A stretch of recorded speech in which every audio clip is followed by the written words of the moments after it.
Bien, a esta hora empezamos con una entrevista a Fernando Camel del Solar, el expresidente de la Asociación de Emprendedores del Perú, para hablar sobre una iniciativa que va a beneficiar a los emprendedores de nuestro país. ¿Cómo está? Bienvenido a AN Noticias. ¿Cómo está? Buenas tardes. Bueno, coméntenos de qué se trata esta iniciativa que busca hacer una ley, la ley de pago a 30 días. Efectivamente, mira, los emprendedores en general tenemos un grave problema cuando no se nos paga a tiempo, cuando los plazos se extienden en demasía. Quedamos desfinanciados. Entonces, de esta manera es que la Asociación de Emprendedores del Perú, la ASEP, junto con nuestro par chileno, la Asociación de Emprendedores de Chile, y los demás países que conformamos la alianza, la Asociación de Emprendedores de Latinoamérica, desarrollamos ese proyecto de ley, que lo que busca es que las grandes empresas paguen a tiempo. No solamente las grandes, sino todas las empresas, claro, de todos los tamaños, porque el principal problema es el emprendedor final, que es el que se le paga tarde, y esa es la persona que cuando no se le paga a tiempo no puede matricular a sus hijos al colegio, o tiene que pagar una cantidad de moras e intereses en los bancos. Claro, o endeudarse, ¿no? Endeudarse, no, claro, endeudarse va de hecho. Hay que puntualizar algo para que puedan entender los televidentes. Actualmente el plazo para pagar va desde los 60 días, 90 días a 120 días. Sí, o sea, 30 hasta 120 o más, dependiendo del rubro en el que uno trabaja, los servicios que da. Pero sí, hay que veces que se abusa de esto y se llega hasta plazos que pueden acabar siendo medio año, ¿no? Ajá, ok, medio año sin percibir lo que dice por tu servicio. Exacto, o sea, tú te has financiado para poder producir, trabajar o generar un servicio para una empresa que es más grande que tú la mayoría de veces, lo haces y ahí cuando esperas a que te paguen de acuerdo a contrato, porque tú sí has cumplido con el contrato, esta empresa no te paga. Y esta empresa no te paga, entonces tú le terminas fiando. Tú le estás fiando a una empresa más grande que tú, trabajas fiado, y a ti el crédito que pediste, ya sea al banco o a tu familiar o a alguien, te empiezan a cobrar intereses, te empiezan a cobrar moras, te empiezan a cobrar la luz de tu oficina, te empiezan a cobrar el personal que trabaja para ti, no tienes cómo pagar los sueldos, entonces tienes que volverte a endeudar. Y esa deuda, esa segunda deuda, lo que genera es que tú pierdas tu utilidad. Mientras que por el otro lado la empresa está rentabilizando esa plata que a ti no te ha pagado, y está generando un doble ingreso, porque no solamente ha vendido tu producto, sino que además le está sacando plata adicional a tu plata, mientras que tú estás perdiendo por otro lado. Hay una cifra que me parece interesante: el 90% de empresas con menos de 50 trabajadores tiene un tiempo de vida de 10 meses, como promedio. ¿Esto se da porque se quedan sin liquidez, se quedan sin capital? Te quedas sin capital, te quedas sin liquidez, no puedes sobrevivir. No hay manera, ¿no? Entonces esto daña muchísimo la productividad de las empresas que empiezan. Porque, claro, no tienes plata para pagarte en deudas, y de los 100 soles que tenías que cobrar, después de los 3 meses que te terminan pagando a ti, ya entre que le pagaste a los proveedores, le pagaste a los bancos, le pagaste las moras, le pagaste todo, te has gastado 120 soles. Entonces esos 100 soles ya no te sirven para nada, ¿no? Entonces es un problema muy grave que atenta contra la competitividad, contra la innovación. El Perú es un país de mucho emprendimiento, pero muy poca innovación. Y la innovación no se puede dar porque los emprendedores estamos preocupados llamando a la empresa para que nos pague. Y no estamos preocupados en hacer nuestro trabajo. Así es. Es precisamente, hay que entenderlo de esta forma. 96.5% del total de las empresas en el Perú son pequeñas y medianas empresas. Exacto. Que dan trabajo a más de 8 millones de peruanos. Y estas empresas son las que le venden a las grandes empresas, que finalmente son las que se terminan beneficiando. Exacto. Pero no solamente es entre micro y pequeñas, se da. Pero lo importante es todos los niveles. La cadena empieza rota, y muchas veces empieza rota del Estado, que es el primer mal pagador. Y de ahí empieza a bajar. ¿Qué tan mal pagador es el Estado? ¿Qué tanto se demora? Dependiendo del tipo de facturas, ¿no? Cuando son cosas muy chicas se demora más a veces. Pero te puede terminar pagando de 30 a 60 días. Cuando estarían obligados a pagar a 30 máximo, ¿no? Entonces, a veces un emprendedor chico que le hace el catering para un evento, una factura de 1.500 soles, termina cobrando eso después de 2 meses y medio. Por supuesto que esa persona quiebra.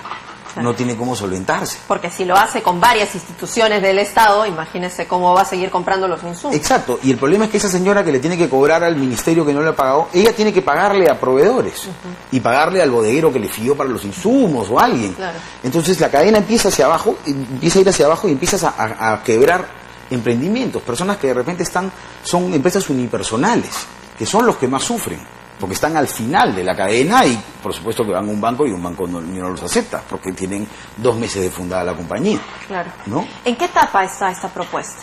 Esta propuesta de ley nosotros la venimos trabajando desde el 2017, como te dije, a nivel latinoamericano, por coyuntura política. Chile fue el primero en lanzarla y ya la aprobó a principio de año, y ahora estamos Perú, México y Colombia trabajando en simultáneo. Argentina, Paraguay se suman dentro de poco. Y en este momento hay determinados grupos políticos que han presentado su propio proyecto. Este proyecto lo han tomado de los resultados que han visto que hemos tenido nosotros en Chile. Nuestro proyecto lo estamos trabajando en este momento, que nos está apoyando el congresista Pedro Laechea.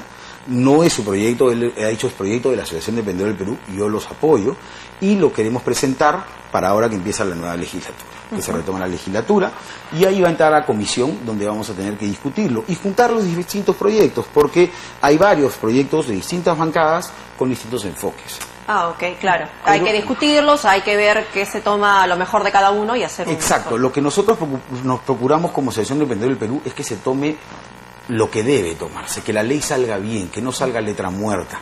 Claro. Porque por intereses políticos a veces se recortan partes de lo que nosotros tenemos como propuesta. Y si eso sucede, acaba siendo una ley que al final acaba siendo unas tantas leyes que perjudica más al emprendedor en vez de apoyarlo. Entonces nuestra labor, y lo hemos conversado con todas las bancadas, es apoyarlos a ellos para que todos lleguemos a un entendimiento. Esto no tenga una bandera política y seamos todos los que trabajemos en conjunto para que la ley realmente funcione. Involucra al Estado y todos los niveles de las empresas. Porque hay una propuesta que también dice solo negociación entre gran empresa y MIPES. Pero eso es solamente el 2-3% de las transacciones. Lo que va a hacer la gran empresa ahí va a contratar a un mediano y le va a decir al mediano, ya tú arréglate con los que están abajo. Va a dejar de contratar a los MIPES. Y los MIPES, hay cadenas que empiezan en el pequeño emprendedor y que también incumplen.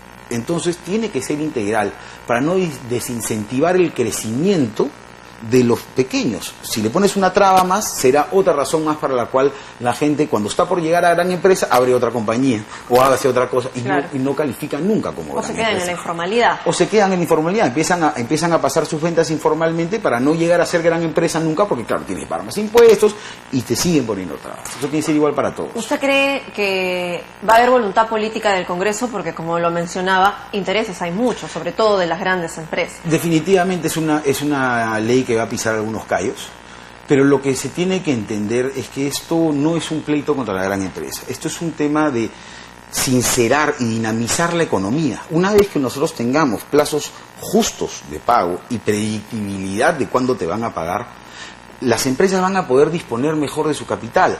Las tasas de intereses de las empresas de factoring se van a reducir igual que las de banco. Entonces todo esto va a dinamizar la economía y va a generar, es un círculo virtuoso que va a generar mejores proveedores para las grandes empresas a menores costos y poco a poco vamos a seguir creciendo. Eso es lo importante. Dentro del Congreso, efectivamente, como te digo, yo creo que hay mucha voluntad, porque esto puede ser una ley muy popular, pero no podemos dejar que sea populista. ¿No? Esta ley va a afectar al 100% de los peruanos, al 99.5% que conformamos la micro y pequeña empresa, los emprendedores que conformamos toda la microempresa, pero al final va a ser algo positivo para todos. Y lo que no queremos nosotros desde la CEP es que esto se vuelva populismo. Y a propósito, ¿ustedes han podido conversar con representantes, por ejemplo, de organizaciones que reúnen a los empresarios de MIPES o a los de las empresarias más grandes? Sí, nosotros trabajamos mucho con los gremios de la micro y pequeña empresa, del sector textil, el sector manufacturero en general, el sector de servicios, y están todos de acuerdo, es algo que pasamos, no importa en qué rubro estés. De las grandes empresas también hemos conversado con personas como las AFPs y seguros y tienen que entender ellos que esto le va a ser beneficioso para todos. Bueno, entonces solamente queda que esta propuesta sea revisada en el Congreso de la República, que esperemos que sea al inicio de la próxima legislatura. Sí, tiene que entrar a comisión, no sabemos si va a estar en Comisión de Economía o en Comisión de Micro y Pequeña Empresa, y ahí se generará un debate que esperemos sea de la manera más alturada, sin intereses ni banderas políticas, y que esto termine siendo, como ha sido en Chile y como lo va a ser en México y en Colombia, una ley que beneficie a todos. No podemos quedarnos atrás de los otros países de la Alianza del Pacífico y no podemos quedarnos atrás en Latinoamérica. Ahora, ya para ir culminando, no es muy pronto para ver resultados en Chile, porque esta ley creo que ha sido aprobada en enero, ¿no? Recién entra en funcionamiento ahora en abril. Pero ya, mira, caso curioso, ya durante la campaña del pago a 30 días para que se apruebe la ley, muchas de las empresas que pagaban a 75 días se dieron cuenta que se jactaban de hacer responsabilidad social, pero al pagarle mal a sus proveedores, lo que está haciendo es dañando a las personas. Y solos han empezado a regular su plazo de pago. En Chile cuenta ahora con plazo de 45 días voluntario, antes de que se aplique la ley. Y es lo que esperamos que suceda acá en el Perú, que las empresas se den cuenta de que esto no es una transacción entre una empresa con otra. Esa empresa tiene subcontratos, y esos subcontratos terminan llegando a la persona de a pie, al emprendedor, que es la persona que finalmente con esos 50 soles que no le pagaron, no pudo comprar la bolsa de arroz o no pudo matricular a sus hijos al colegio, y se ve realmente afectado porque le pueden acabar embargando hasta el mototaxi con el que te hizo el servicio. Gracias. ¿No? Muchas gracias, Fernando Camel del Solar, presidente de la Asociación de Emprendedores del Perú, por visibilizar esta problemática de repente un poco desconocida, pero importante tenerla en cuenta. Vamos a esperar los resultados en el Congreso. Gracias a ti. Muchas gracias. Vamos a una pausa, regresamos inmediato.